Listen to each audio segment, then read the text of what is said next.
So Harish రావుకి SIT నోటీసులు ఇవ్వడం జరిగింది. సో ప్రస్తుతం ఆయన విచారణలో ఉన్నారు. సో ప్రస్తుతం నాతో పాటు మంజులా రాణి గారు ఉన్నారు. మాట్లాడే ప్రయత్నం చేద్దాం. అసలు ఏం జరుగుతా ఉంది ఈ సిట్ నోటీసుల మీద, ఆమె ఏం చెప్తారు మాట్లాడదాం.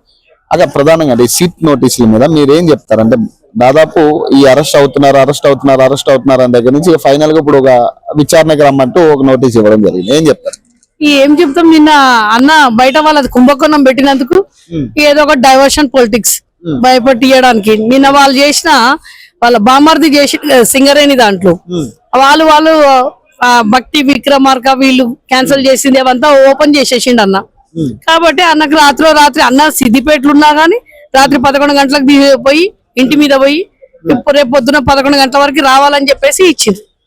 ఇదేంది ప్రజలకు అర్థమైపోతుంది కదా, మీ భయపట్టిస్తున్నాడు. డైవర్ట్ చేయాలంటే ఇప్పుడు హరీష్ రావుకి నోటీస్ ఇస్తే డైవర్ట్ అవుతుందా? డైవర్ట్ అవుతుంది అంటే నిన్న ప్రజలందరూ దాని దిక్కు చూడరు కదా, హరీష్ రావు దిక్కు చూస్తారు కదా. ఈ రోజు నిన్న వాళ్ళ కుంభకోణం ఏదైతే చెప్పినామో ప్రజాక్షేత్రంలో ప్రజలందరూ తెలంగాణ ప్రజలు ఈ పొట్టోడు వచ్చినప్పటి నుంచి టీవీలకు అంటుకొని ఉన్నారు. వీడు మాట్లాడేటప్పుడు మాత్రం టీవీలు బంద్ చేస్తారు, బండ బూతులు మాట్లాడతాడు. వీళ్ళు స్పీచ్ అప్పుడు బంద్ చేస్తారు. నిన్న వాళ్ళ కుంభకోణం బయట పెట్టిన తర్వాతనే కదా 2 ఏళ్ల నుంచి ఏం పీకిండి తమ్మి, 2 ఏళ్ల నుంచి ఏం చేసినాం. ఇదే అన్నది ఫోన్ ట్రాపింగ్ దాంట్లో ఒకటేమో ఈ రేస్ కేసు ఏమో కేటీఆర్ అన్నది, కేసీఆర్ బాబుదేమో కాళేశ్వరం అన్నాడు. ఇవన్నీ ఏం చేస్తావు? ప్రజలను పట్టించుకోరా నాయన. ప్రజలకు ఏమి ఇస్తావు? 420 హామీలు 6 గ్యారంటీలు బొంద పెట్టేసి ఈ రోజు ఏం మాట్లాడుతున్నాడు? ఏది ప్రజలు అడిగినా రైతులకు యూరియా అని అసమర్థత పాలన చేస్తున్నాడు ఈ పొట్టోడు. అసమర్థత పాలన వాడు వేస్ట్ గాడు, ఆనంత వేస్ట్ ఇంకెవడు లేడు. ప్రజలందరూ చూస్తున్నారు. ఎందుకంటే ఈ శనివాడు ఇంకో ఛానల్ కూడా పెట్టిన తెలంగాణకు ఒక శని వీడు. ఆ శనిని తీసుకొచ్చుకొని పెట్టుకున్నాం కాబట్టి రోబో అయిపోతాడు. రాత్రి కాగానే అపరిచితుడు అవుతాడు. మా దిమ్మలను అంటారు కదా, మా దిమ్మలకు తవ్విండే వీడు. దిమ్మెలు కట్టేటప్పుడు తవ్విండు గుంపు మేస్త్రి. వీడు గుంపు మేస్త్రి దిమ్మెలకు అంటారు కదా లోతు దవ్వాలి కదా, 4 అడుగులు దవ్వలే వీడు, 2 అడుగులు దవ్విండు. కాబట్టి మా దిమ్మెలకు పని చేసినవాడు ఈ రోజు మా దిమ్మలను కూడా పెడతా. ఆ దిమ్మెలను లేవడతా బిడ్డ, అందులోనే బొంద పెడతాం వీని. మళ్ళా తెలంగాణ ప్రభుత్వం వచ్చిన తర్వాత దిమ్మలు తీసి అలా బొంద పెడతాం రేవంత్ రెడ్డి. అర్థమైందా? బాపు కేసీఆర్ వాడు ప్రతి దగ్గర ఒక గుడి చూడడు, బడి చూడడు, ఎక్కడ ఏం మాట్లాడారు. చెత్త కుండీల మీద మాట్లాడేటోని లాగా ఒక చెత్తేరుకునేటోనికి కూడా వాళ్ళు అంటారు కదా, వాళ్ళకు కూడా మర్యాదగా పాము అయ్యా అప్ప అని ఛాయ్ అయిపోతారు. అట్లాంటి వేస్ట్ గాని తెచ్చుకొని పెట్టుకున్నాం ఈ రోజు. గొయ్యదేవి కేసీఆర్ నా గొయ్య అనే వరకే నీ గొంతు ఉంటది బిడ్డ. ఖతం చేసేస్తారు నేను తెలంగాణ ప్రజలు. అర్థమైనా? బండలు కొట్టి ఉరికిపి తొండలు అంటున్నావు కదా, తొండలు కాదు నేను నీ బట్టలు ఇప్పి ఉరికిపిచ్చి కొట్టుతారు ప్రజలు. ఉరికిపిట్టి చంపి ఆ గద్దల కిందనే నిన్ను పొంద పెడతాం. అర్థమవుతుందా? నోటికి వచ్చినట్టు మాట్లాడతా, నీకు వచ్చిందంటే మాకు రాదా? ఇష్టం ఉన్నట్టు మాట. ఒక తెలంగాణ తెచ్చినోడు, తెలంగాణ యోధుడు, 10 సంవత్సరాల ముఖ్యమంత్రి, నువ్వు కూడా అదే పదవి మీద ఉన్నావు. నీకు మర్యాద ఇచ్చి పుచ్చుకునేది లేదు. కాబట్టి నీకు ఎట్లా మాట్లాడాలో అట్లనే మాట్లాడుతున్నాం. నిన్ను బొంద పెట్టాలి, నీ భాషనే మాట్లాడతాం మేము, నీ భాషనే మాట్లాడతాం. చేసిందే కేసీఆర్ అంటుంది కదా, తెలంగాణ నాశనం చేసిందే కేసీఆర్ చేయబట్టి ఈ రోజు తెలంగాణ ఇట్లుంది అంటుంది కదా. తెలంగాణ అనడానికి నువ్వు కూర్చున్నవేడరా? నువ్వు చంద్రబాబు గోదిలో ఆంధ్రలో పోయి కూర్చున్నావా? మెంటలోడా పిచ్చోడా ఏం మాట్లాడుతున్నావు నువ్వు? ఎక్కడ కూర్చొని మాట్లాడుతున్నావు రా? తెలంగాణ తెచ్చినోనికి తెలంగాణలో కూర్చొని మాట్లాడుతున్నావు. బాగా బలిసిందా, మదం ఎక్కిందా పొట్టోడా? దావుస్కు పోయినా నిన్న సిటీ ఇచ్చి ఒకసారి దావుస్కు పోతాడు, ఒకసారి చైనాకు పోతాడు. ప్రజలను గాలికి వదిలిపెట్టినాడు పిచ్చోడు. వీడు పిచ్చోని చేతిలో రాయి కాదు బాంబు ఉన్నది. ఇప్పుడు ఆ పిచ్చోన్ సూట్ కాంగ్రెస్ వాళ్ళు కూడా తిరగకమని చెప్తున్నాం మేము. అదే చదువుకోనికి అదే దావుస్కి ఎందుకు పోయిండు అంటే చదువుకుని పొద్దున టీవీ 9 లో చూపించింది. అది 50 దాటినోడు చదువుకోనిక పోయింది. ఈ రోజు 80 కేసులు ఉన్నాడు ముఖ్యమంత్రి. అసలు ప్రజలకు అంటారు కదా శనిని ఎప్పుడు ఏమయ్యేది తెలియదు కదా తమ్మి.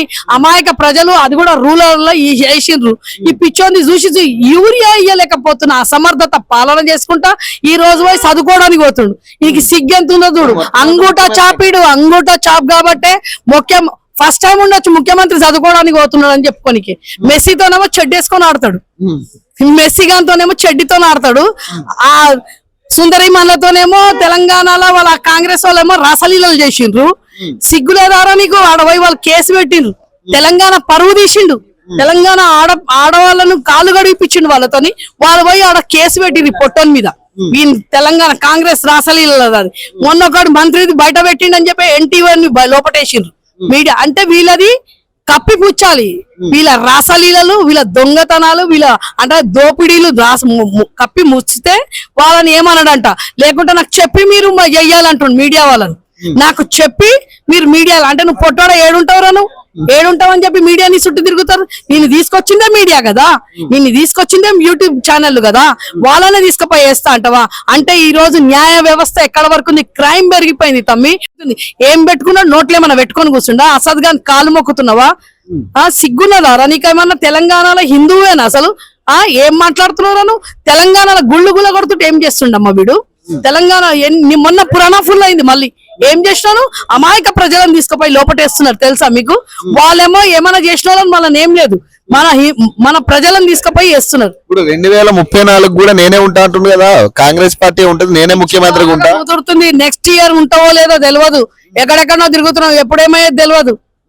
ఇట్లాంటి మాట్లాడిన వాళ్ళు అందరు గాలిలోనే ఎగిరిపోయిన వాళ్ళు ఉన్నారు చాలా మంది. ఓపెన్ వార్నింగ్ వార్నింగ్ ఏమున్నది? అందరు ఉసురు ముడుతుంది. ఎందుకు వార్నింగ్ ఇస్తాం? వానికి పొట్టడానికి వార్నింగ్ ఇచ్చే అంత సీన్ ఉందా వానికి? వార్నింగ్ ఇచ్చి సీన్ లేదు వానికి. అందరి కలకల ఆడోళ్ళది, క్రైమ్ పిల్లలది, అర్థమవుతుందా? ఇట్లాంటి పొట్టని వదిలిపెట్టాం, బొంద పెట్టిన దాకా ఇడిచేది లేదాన్ని. ఆడ ఏమనుకుంటుండో, ఆడ ఏం చేస్తున్నాడో, అపరిచితుడు వాడు ఏమి లేదు. ఆ రాత్రికి ఏమైతుందో వానికే తెలియదు. కేసీఆర్ అంటుడు తమ్మి. కేసీఆర్ జపం చేసిందాక మార్పు అన్నాడు. ఆనవాళ్ళు అనువనువుల కేసీఆర్ ఉన్నాడు బిడ్డ, అనువనువుల ఉన్నారు. ఇప్పుడు అరెస్ట్ చేస్తానన్న వార్తలు వస్తా ఉన్నాయి కదా, అరెస్ట్ చేస్తాడు, అరెస్ట్ చేస్తున్నాం లేదా కేటీఆర్ అరెస్ట్ చేస్తున్న వార్తలు వస్తా ఉన్నాయి కదా. అమ్మా తెలంగాణ తెచ్చుకోవడానికి లక్షల సార్లు అరెస్ట్ అయినాం. ఇదేం కొత్త కాదు. సిట్టు లేదు, పిట్టు లేదు, బొచ్చు లేదు. ఆడ ఈ పిచ్చోడు ఏం మాట్లాడుతుండో వాని చేతిలో హోమ్ మినిస్టర్ ఎందుకు ఇస్తలేవురా? నీ రాహుల్ గాంధీ ఎక్కడున్నాడు? నీ పొట్టోనికి ముఖ్యమంత్రి చేతికి ఇచ్చి పిచ్చి పిచ్చిగా చేస్తున్నావు. ప్రజలు ఉరికి పిచ్చి బట్టలిప్పి కొట్టకపోతే నన్ను అడుగుతామి, నువ్వు ప్రజలే తీర్పిస్తారు వీనికి. హోమ్ మినిస్టర్ లేదు, ఏమీ లేదు. ఎంతమంది పోలీసులను పెడతావు నువ్వు? ఎంతమంది ప్రజలే నిన్ను అనుకున్నారు కదా, అదే ప్రజలు నిన్ను కొట్టి ఉరికిపిస్తారు. ముఖ్యమంత్రి ఈ రకంగా మాట్లాడడం కరెక్టేనా? ఒక ముఖ్యమంత్రి స్థాయిగా ఉన్నాడా వాడు? ఒక ముఖ్యమంత్రి స్థాయిగా మర్యాదగా మాట్లాడుతున్నాడా? ఆడోళ్ళ మీద చూడడు, పెద్దోళ్ళని చూడడు, యోధులను చూడడు, ఉద్యమకారులను చూడడు. ఏం మాట్లాడుతున్నాడు? మా ఒక తెలంగాణ తెచ్చిన కేసీఆర్ ని పట్టుకొని బండబూతులు తిడుతున్నాడు, ఇష్టం ఉన్నట్టు 100 అడుగులు తవ్వుతాడంట, బొంద పెడతాడంట. అంటే క్రైమ్ చేయమంటున్నావా? క్రైమ్ పెరిగిపోయింది ఈ పిచ్చోడు వచ్చినప్పటి నుంచి క్రైమ్ పెరిగిపోయింది, అరాచకాలన్నీ పెరిగిపోయినాయి. అంటే ఇట్లాంటి మూర్ఖుని ఎప్పుడు బొంద పెట్టేది ప్రజలే చేస్తారు, మేం కాదు. ప్రజలే తీర్పిస్తారు. ఆడోళ్ళతోనే చేస్తాడు వీడు, ఆడోళ్ళే కొట్టి చంపుతారు. గుర్తుపెట్టుకో. Thank you.